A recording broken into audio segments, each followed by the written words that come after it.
Welcome to the Belated Tech Channel's 78th edition and second year of the Tesla and SpaceX Redux. We are reviewing the milestones that occurred on each day in the week of February 28th through March 6th in the history of Tesla, SpaceX, and the other Musk-affiliated businesses.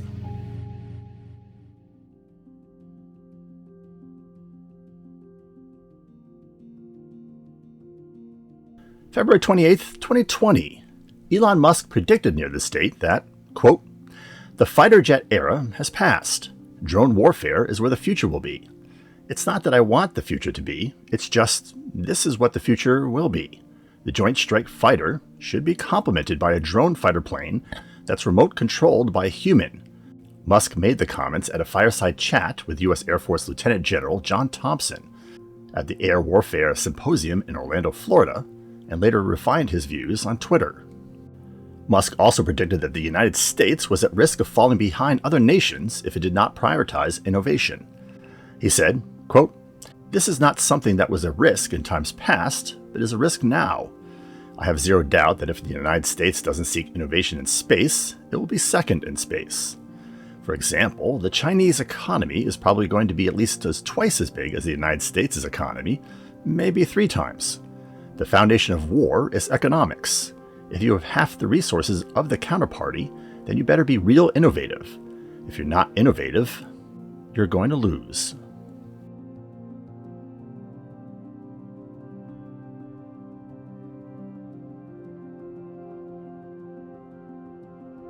March 1st, 2013.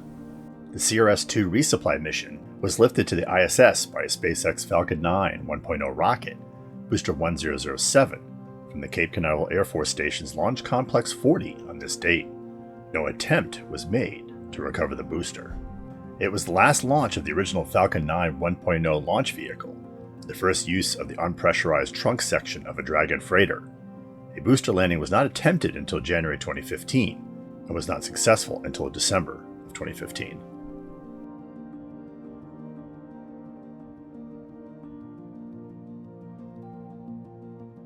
March 2nd, 2018, the Crew Dragon capsule C201 was lifted to the ISS by a SpaceX Falcon 9 B5 rocket, booster 1051, from the Kennedy Space Center's Launch Complex 39A on this date. The booster landed on a drone ship. It was the first flight of the SpaceX Crew Dragon. C201 performed an autonomous docking to the ISS 27 hours after launch, with the hatch being opened roughly 2 hours later.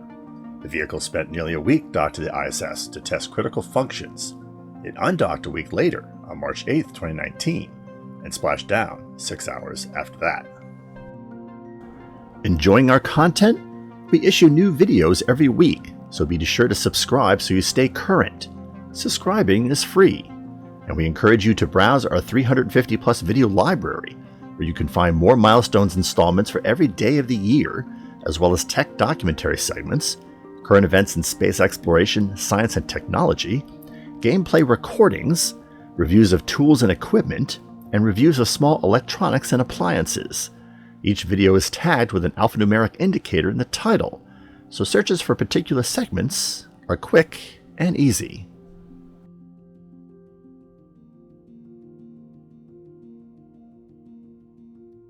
March 3rd, 2019.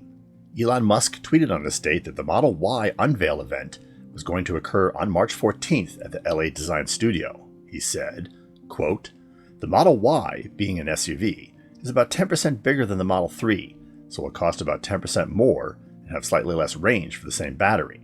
The Model Y began shipping a year later in March of 2020. As of February 2022, the standard range Model Y has been discontinued. A Model Y long range is $60,500, and a Model Y Performance is $65,500. The Model 3 rear-wheel drive version is $46,500. The Model 3 long range is $52,500, and the Performance is $60,500.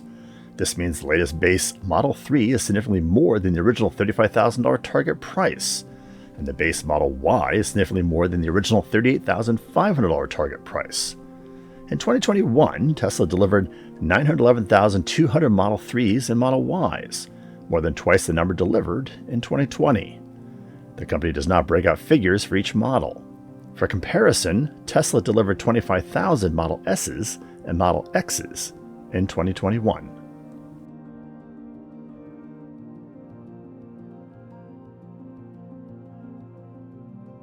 March 4th, 2021, the Starlink 17 group of 60 ComSats were lifted to orbit by SpaceX Falcon 9 B5 rocket, booster 1049, from the Cape Canaveral Space Force Station's Launch Complex 40 on this date. The booster successfully landed on a drone chip. The launch had previously been postponed multiple times, causing Starlink 17 to launch after the Starlink 18 and Starlink 19 missions. The fairings used were on their fourth mission. The second stage deorbit burn failed, causing an uncontrolled re-entry 22 days later over the west coast of the United States. There were no reports of debris reaching the ground. Have you agreed with our choices, or do you think there are other events in space and tech history that are better? Go ahead and share with us by dropping a comment below. If you have suggestions for other space and tech milestones, let us know. We'll credit milestones we pick for future videos to those viewers that post them. And don't forget to click the bell notification icon so you don't miss upcoming videos.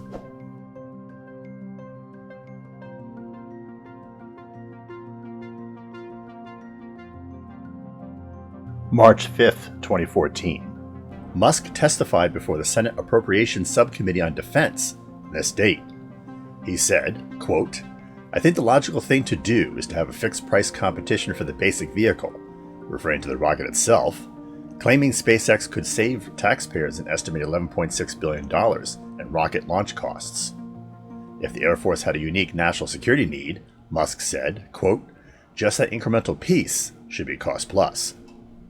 Michael Gass, president of the Boeing-led United Launch Alliance, countered that while the company was, quote, "ready and willing and able to compete on any field," he asserted somewhat counterintuitively that the introduction of competition into the federal launch market would not lower the government and taxpayers' costs. Cost wasn't the only hammer Musk had on hand to beat ULA with. He noted that, quote, "the Atlas V cannot assure access to space when it relies on President Putin's permission to enter it," alluding to the Russian rocket engines used by the ULA, and pointing out that SpaceX rockets were, quote, "truly made in America."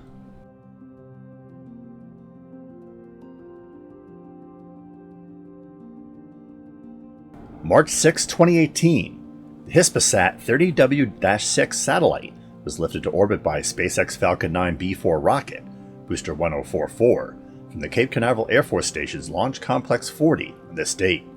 No attempt was made to recover the booster. The Spanish communications satellite was the largest satellite flown by SpaceX as of March 2018, nearly the size of a bus. A drone ship landing was planned, but was scrapped due to unfavorable weather conditions. SpaceX left the landing legs and titanium grid fins in place to prevent further delays.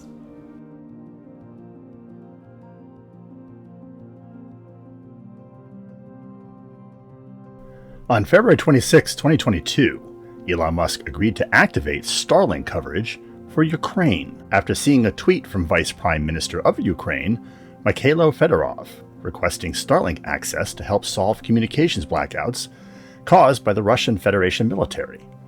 Musk responded on his own Twitter account, quote, "Starlink service is now active in Ukraine. More terminals en route." Russia invaded Ukraine on February 24th after months of fruitless negotiation between the Ukrainian government, Russia, the European Union, and the United States. Russia had previously annexed Crimea and two eastern provinces of Ukraine, ostensibly to protect Russian-speaking populations, but it was clear that Russia this time intended on subjugating the entire country and installing a friendlier regime. It was the largest military action in Europe since World War II.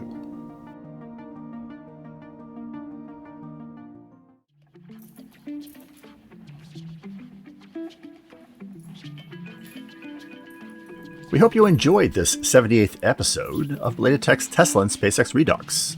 If so, click that like button. Once again, don't forget to subscribe, or just stay in touch by following us on our microblogging accounts, which are listed below, the community feed for this channel, our Instagram feed, and our Minds page. We announce all new videos and post some unique content on those outlets.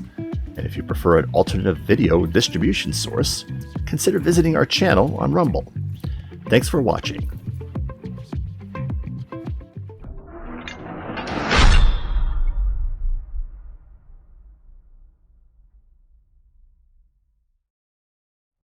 When it comes to video games, nobody compares to Atari. I find Intellivision more sophisticated and lifelike. Gentlemen, move over for my friend Vic. The Commodore VIC-20. Move over. The Commodore VIC-20 does more than your machines. It's a great computer that also plays great games. Like this and this. A computer that plays great games? Exactly. We didn't know. The Commodore VIC-20 costs about the same as a video